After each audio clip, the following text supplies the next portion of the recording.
community retreat today. 4 Foundations of Buddhist Meditation. My name is Lenora, and I attend services at Cherokee Buddhist Temple on Cherokee Street in South St. Louis. For those who may be new, the Buddhist Council of Greater St. Louis is comprised of several Buddhist groups of different traditions that meet in the Metro St. Louis area. The next event of the Buddhist Council, sponsored by the Buddhist Council, will be the Walk to Feed the Hungry to benefit Buddhist Global Relief, which is a charity that was founded by Bhikkhu Bodhi. Buddhist Global Relief funds projects globally that focus on crop yields, small business, and education, especially education for girls. The walk will be on Sunday, September 23rd, beginning at 1 p.m. in Tower Grove Park. For a suggested donation of $25, you can order a t-shirt with a special custom design to wear on the day of the walk. There is a link on the flyer if you'd like to order. I hope we have some flyers out there, and if not, we do have that on our Facebook page. And the deadline to order will be September the 9th. Next year, the Buddhist Council will sponsor a socially engaged Buddhism event in March and a Vesak Day celebration in May, which commemorates the birth, enlightenment, and passing into parinirvana of the Buddha. So let's introduce our first speaker, Dr. Kongsak Tampachir. He's the president of the Buddhist Council of Greater St. Louis and a senior lay teacher here at the Thai Buddhist Temple. He's a student of Loppa Tien Chitasupo, who taught dynamic meditation. Dynamic meditation is a way of movement to bring awareness. He teaches the style of meditation here at the Thai Temple Saturday evenings, as well as at interfaith events. He has written books and many articles about Buddhism in English to bring the Theravada teachings to Midwesterners. Dr. Kongsak.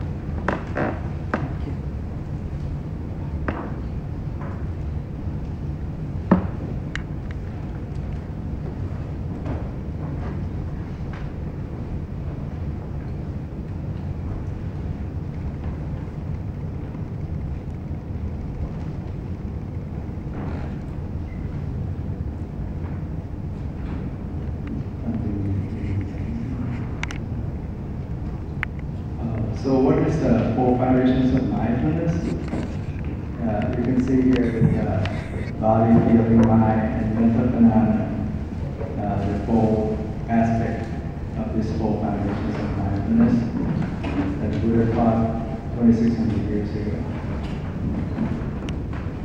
So why meditate? You know, the mindfulness doesn't come by thinking, so you need to meditate. Besides, we suffer with our own biased thought, with the sneaky thought.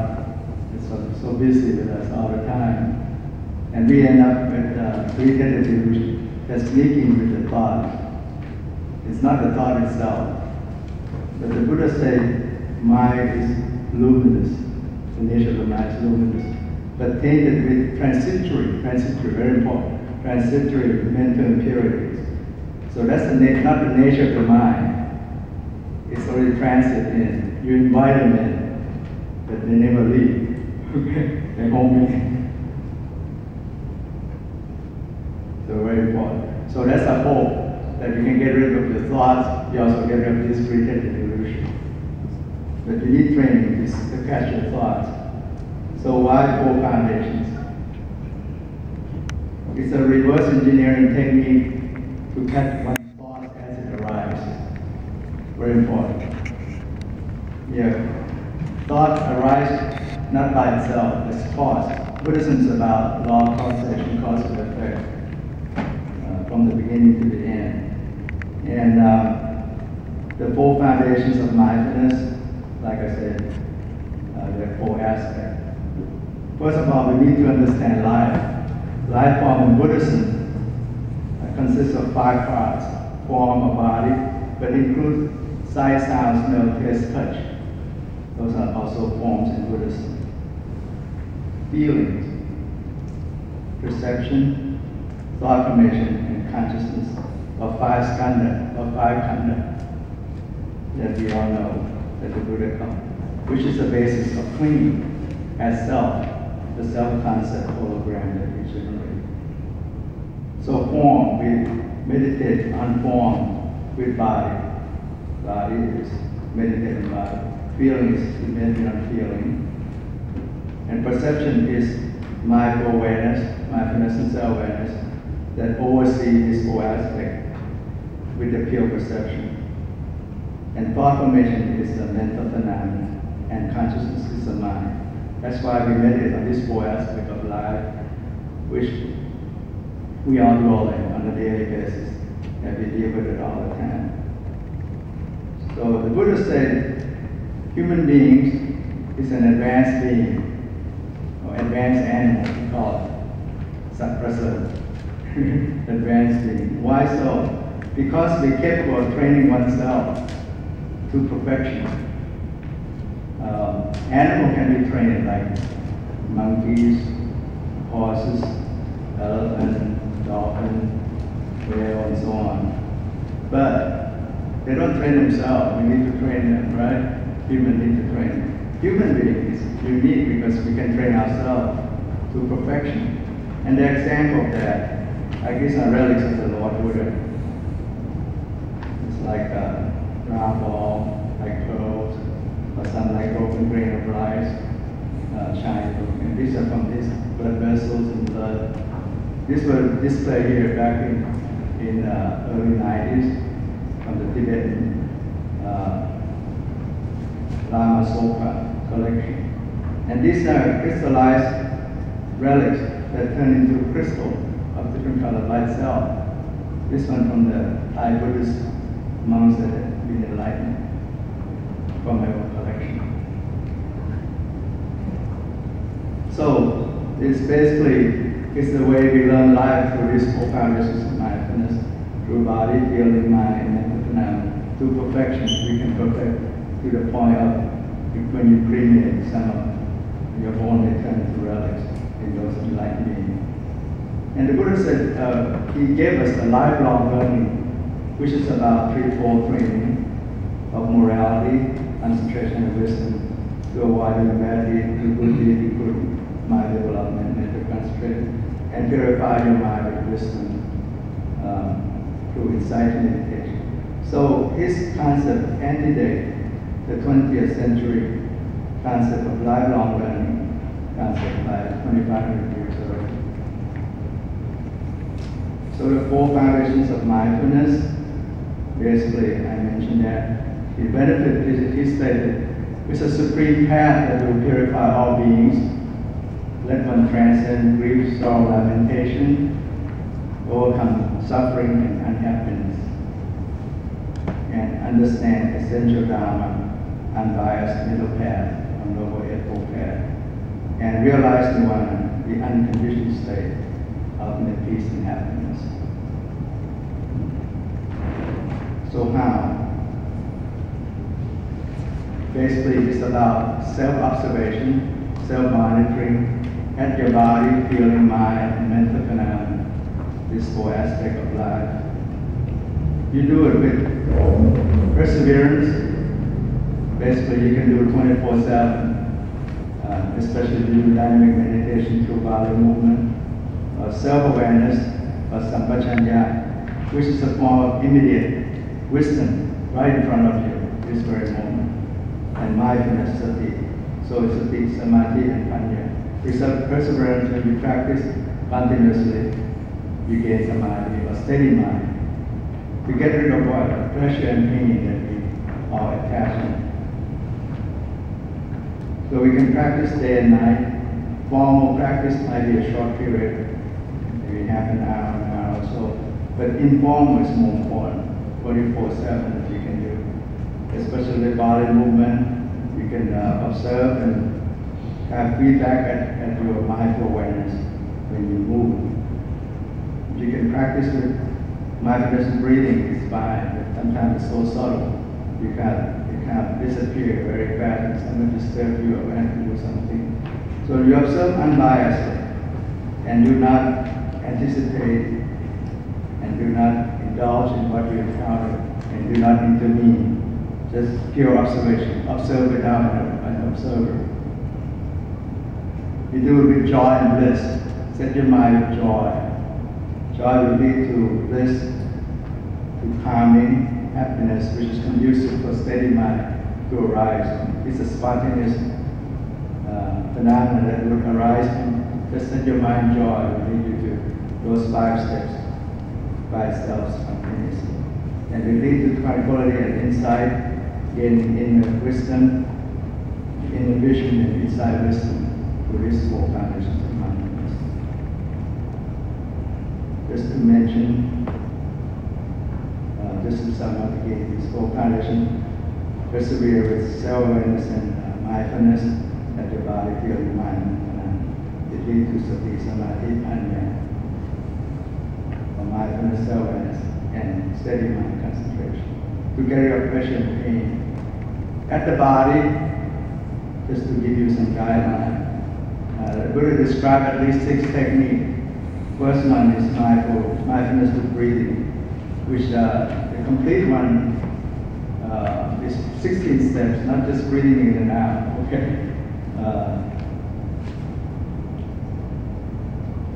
Reverend Namaruchi will go over that.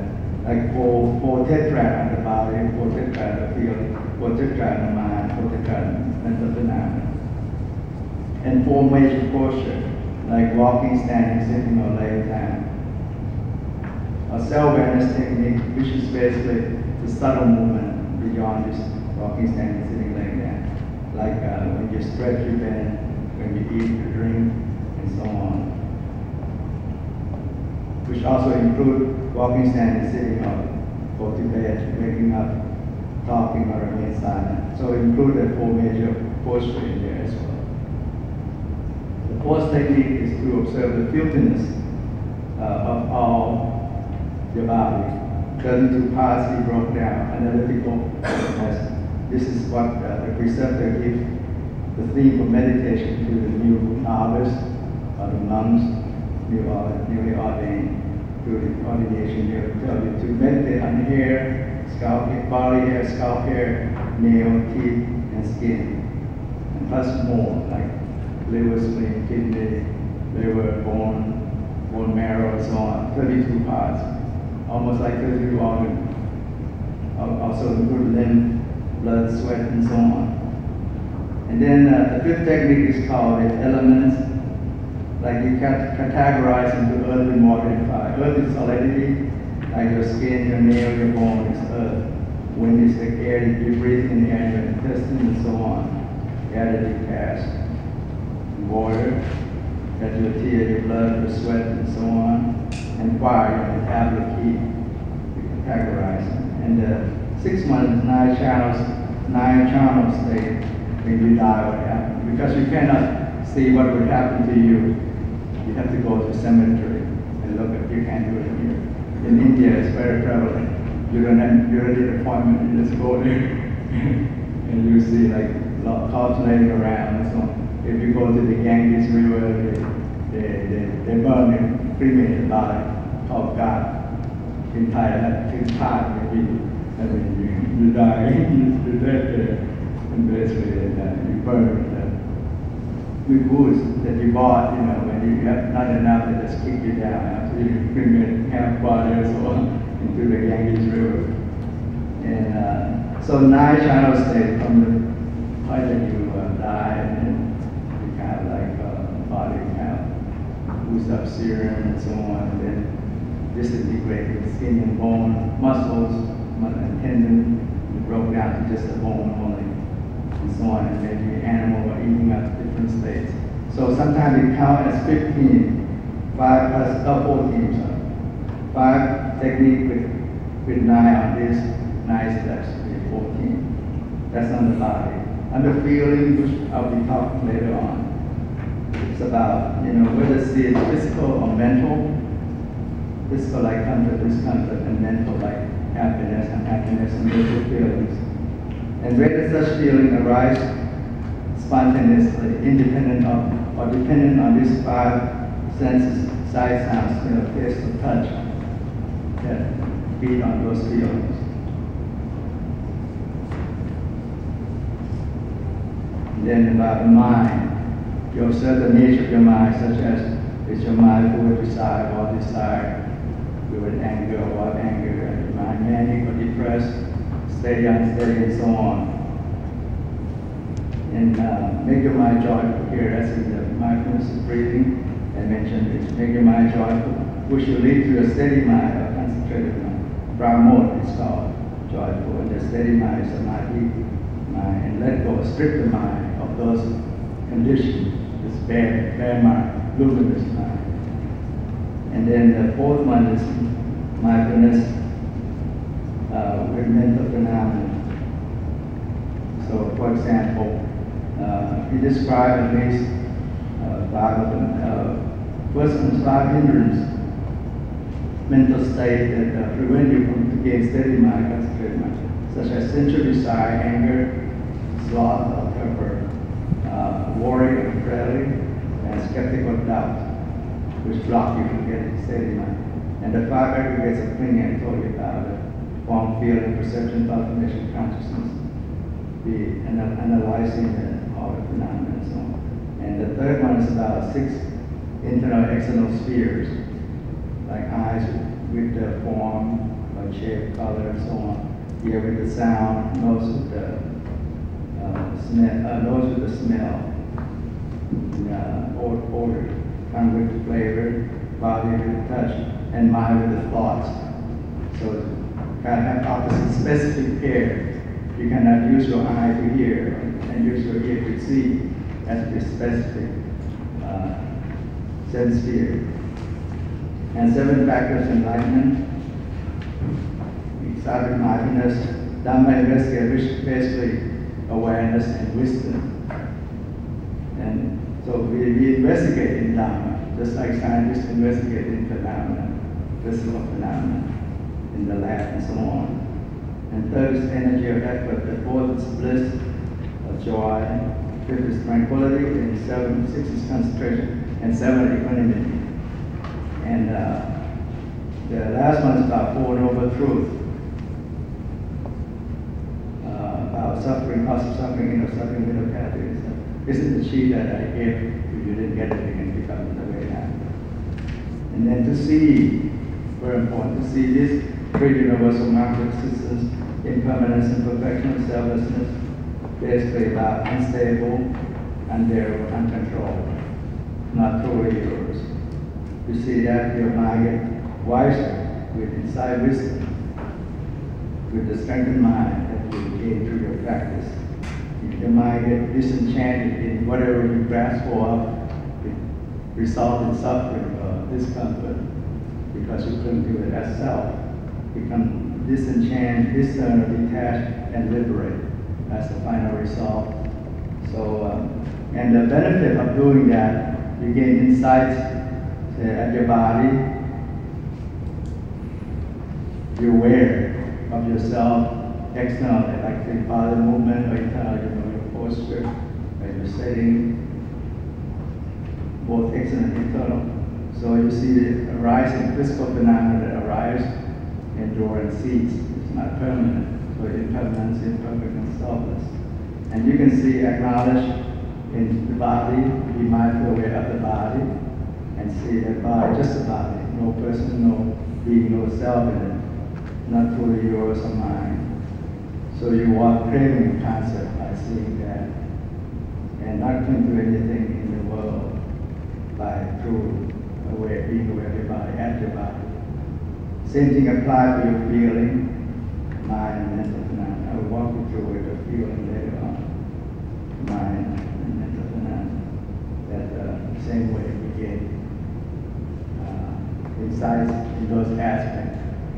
See, instead of using the body, you experience your mind externally, internally, like when you're wandering around outside, you look at your body. The same thing with the feeling, it's physical and mental. So you just apply that, observe your mind or what you feel in that way, not cling to it by doing this practice. So let's say this part. So next you will hear.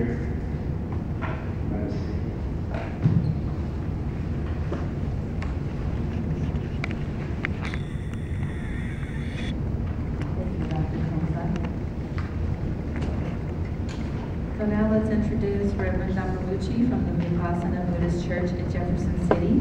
We thank him for making Drive to St. Louis, all the way to St. Louis to share his teachings.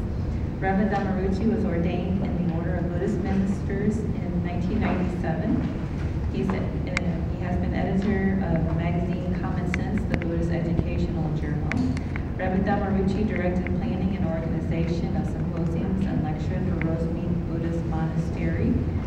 In between, he's performed ministerial duties at Rosemead Buddhist Monastery, such as conducting Sunday morning English religious services and assisting in wedding ceremonies, refuge ceremonies, and funeral services. And also planning, preparing, and executing of annual Vesak observances. Reverend Damarucci has authored articles published in the Buddhist periodicals Common Sense, Turning Wheel, and the Buddhist Times. In September 2001, Reverend Damarucci moved to Jefferson City, Missouri with his family and founded the Vipassana Buddhist Church Center for Buddhist Development. He was a former commissioner on the City of Jefferson Human Relations Commission and president of the Capital Area Interfaith Alliance in Jefferson City, Missouri. Reverend Damarucci will discuss mindfulness of the body. Reverend.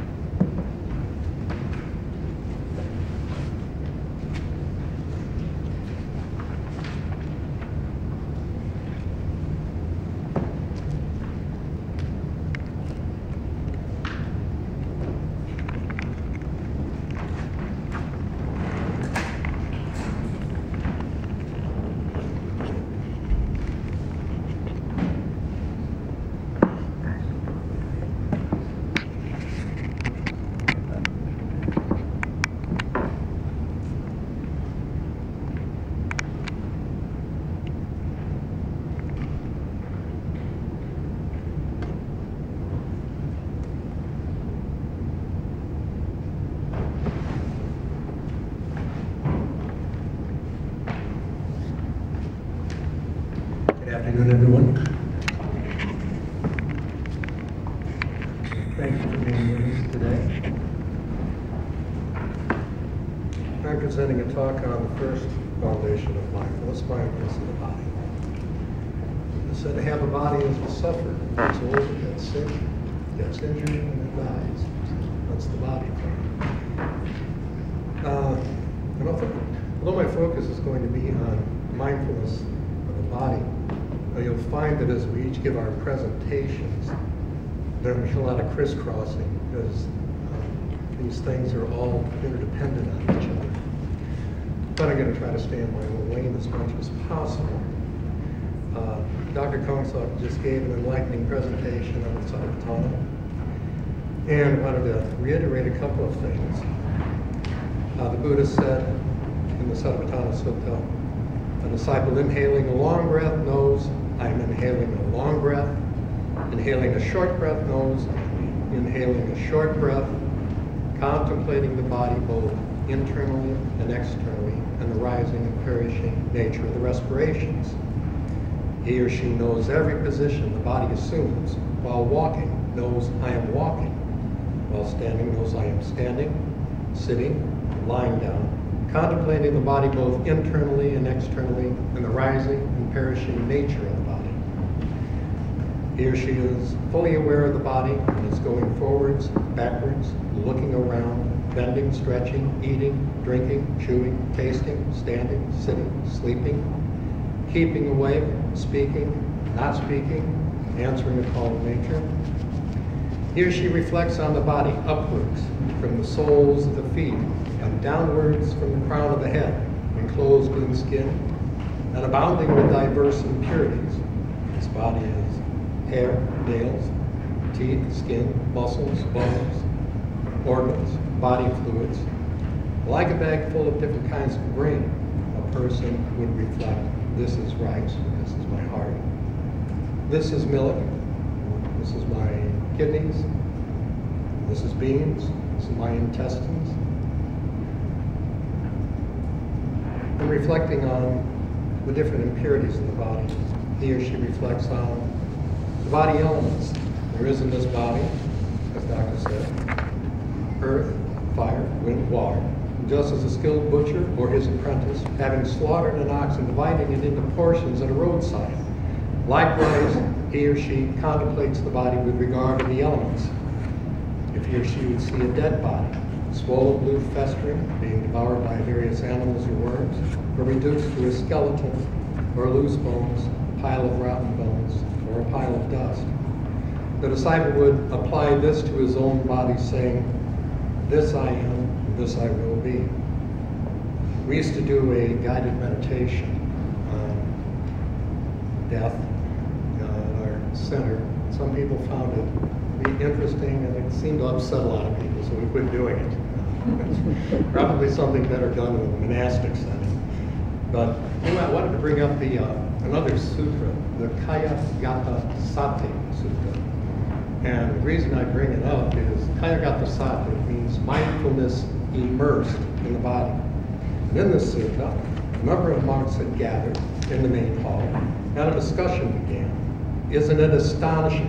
Isn't it incredible how the Blessed One, the knower of worlds, the fully enlightened one, teaches mindfulness immersed in the body, which when practiced brings to fruition such great insight. This discussion continued. And arising from his seclusion, the Blessed One went to the main hall and sat down on the seat prepared for him. What is the discussion for which you continue to chat? The Blessed One asks. One of the monks replied, just after our alms rounds and taking our meal, we came to the main hall and this discussion began. Isn't it astonishing? Isn't it incredible how the Blessed One, the knower of worlds, the fully enlightened one, teaches mindfulness immersed in the body, which when practiced brings to fruition such great insight. And this discussion came to a conclusion. So the Buddha tells them, monks, he who develops and cultivates mindfulness immersed in the body will attain these 10 benefits. I jumped ahead a little bit because there's a lot in there, only so much time. But as I read these benefits, realize some of them are metaphorical. And you know, in Buddhism, we don't take our metaphors literally to have a meaning, but you know, we wouldn't take your metaphors literally any more than we would take Goldilocks and the 3 bears. Bears don't live in houses and eat porridge off of dinner tables. Bears. It's a moral story that teaches little girls you don't break into somebody's house and eat their food. So, same thing here. And as we get into those, just keep that in mind. They have a meaning, but they're not taken literally. So, of these benefits, 1, he conquers grief and pleasure. Grief and pleasure don't conquer him. He vanquishes grief whenever it arises. 2, he conquers fear and dread. Fear and dread don't conquer him.